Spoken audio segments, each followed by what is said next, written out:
merely serve as a means to occupy their idle time as they repay their debt to society for their criminal behavior.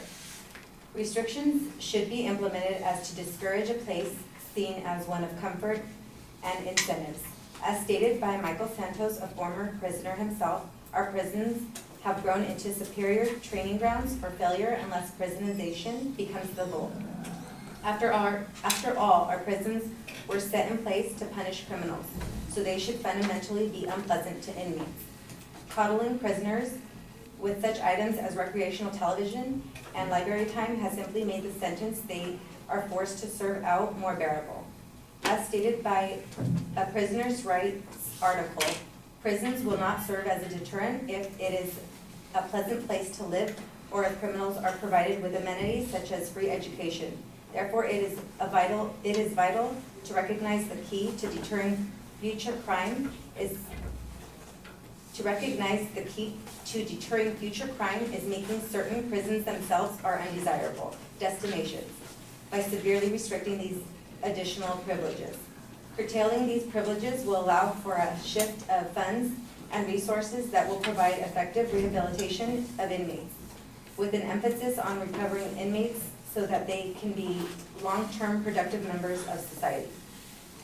My opponent mentions that inmates have the opportunity to work for small wages, but fails to mention the means by which these wages are paid.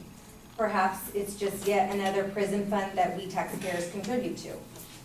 My opponent also mentioned that education provides inmates with valuable knowledge and helps them acquire skills needed in order to be productive citizens. However, it has been reported directly from prisoners that while they can obtain their education from behind bars, those that continue it on the outside are among the rare and very small minority. And last, my opponent mentions that prisons are not only in place to punish, but to rehabilitate.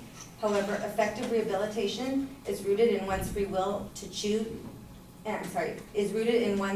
of choice to do so, not mandated by a judge as an incentive for early release. As Michael Santos also states, as I mentioned, a former prisoner who has earned his bachelor's degree as well as his master's outside of the prison walls, until we make prisoners' rehabilitation and redemption real and institutional in prisons, we'll just be teaching people to be more comfortable and keep them coming back for longer and longer.